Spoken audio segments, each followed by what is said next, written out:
వరకు మాడు పగిలిపోయేలా ఎండలు, ఊపిరాడకుండా చేసిన ఉక్కపోత. కట్ చేస్తే సీన్ రివర్స్. రాకాసి గాలులు విరుచుకుపడ్డాయి, పిడుగుల వర్షం కురిపించింది.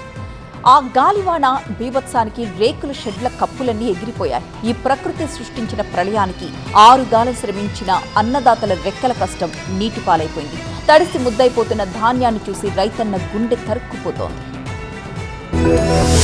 ఓవైపు అత్యధిక ఉష్ణోగ్రతలు, వడగాల్పులు ప్రజలను ఉక్కిరిబిక్కిరి చేస్తుంటే, మరోవైపు ద్రోణి ప్రభావంతో పిడుగులతో కూడిన వర్షాలు కురుస్తున్నాయి. ఈ విభిన్న వాతావరణ పరిస్థితులతో తెలుగు రాష్ట్రాల ప్రజలు, ముఖ్యంగా రైతులు తీవ్ర ఇబ్బంది పడుతున్నారు. ఉమ్మడి వరంగల్ జిల్లా వ్యాప్తంగా అకాల వర్షాలు, ఈదురుగాలులు అన్నదాతలు కోలుకోలేని దెబ్బతీశాయి. ఒకవైపు కృత్రిమ కొరత కష్టాలు, మరోవైపు పగబట్టిన ప్రకృతితో రైతులు తమ ఆరుగాలం శ్రమను కాపాడుకోవడం కోసం పడరాని పాట్లు పడుతున్నారు. జయశంకర్ భూపాలపల్లి జిల్లా నీరుకుళ్ల వరి కొనుగోలు కేంద్రం దగ్గర ఈదురుగాలుల ధాటికి టెంట్లు ఎగిరిపోయాయి. ధాన్యం తడవకుండా పాలిథిన్ కవర్లు కప్పినా గాలుల తీవ్రతకు ఆ కవర్లు కూడా కొట్టుకుపోవడంతో వరి కుప్పలు తడిసి ముద్దవుతున్నాయి.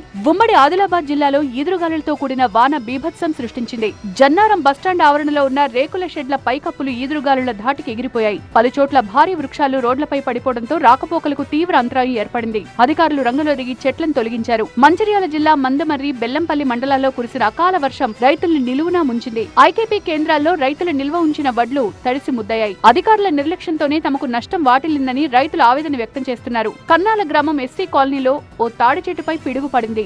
అటు ఏపీలోని తిరుపతి జిల్లాలో పలుచోట్ల తీవ్రమైన గాలి వాన బీభత్సం సృష్టించింది. నగరి ప్రాంతాల్లో ఉరుములు, మెరుపులతో కూడిన భారీ వర్షం కురవడంతో ఈదురుగాలుల కారణంగా విద్యుత్ సరఫరాకు తీవ్ర అంతరాయం ఏర్పడింది. పుత్తూరు, దాని పరిసర ప్రాంతాల్లోనూ ఇదే పరిస్థితి కనిపించింది. తిరుమలలో ఉదయం నుంచి వాతావరణం సాధారణంగానే ఉన్నప్పటికీ సాయంత్రం నల్లటి మేఘాలు కమ్మేసి భారీ వర్షం కురిసింది. గత వారం రోజులుగా తీవ్రమైన ఎండలు, ఉక్కపోతతో అల్లాడిపోతోన్న భక్తులకు ఈ చల్లటి వాతావరణం పెద్ద ఉపశమనాన్నిచ్చింది. అటు కడప జిల్లా ప్రొద్దుటూరులో సాయంత్రం వాతావరణం మారిపోయింది. తీవ్రమైన ఈదురుగాలులతో కూడిన భారీ వర్షం కురవడంతో పట్టణ ప్రజలు, ప్రయాణికులు ఇబ్బంది పడ్డారు. ఇటు ఉత్తరాంధ్ర జిల్లాలను కూడా అకాల వర్షాలు వణికించాయి. విజయనగరం జిల్లా వ్యాప్తంగా ఈదురుగాలులతో కూడిన భారీ వర్షం కురిసింది. రాకాసి గాలుల ధాటికి పలుచోట్ల చెట్లు, విద్యుత్ స్తంభాలు విరిగిపడ్డాయి. ఒక్కసారిగా వీచిన బలమైన గాలులకు విద్యుత్ లైన్లు దెబ్బతినడంతో సరఫరా నిలిచిపోయింది. అటు అల్లూరి సీతారామరాజు జిల్లా పాడేరులోనూ ఉరుములు, మెరుపులతో కూడిన భారీ వర్షం పడింది.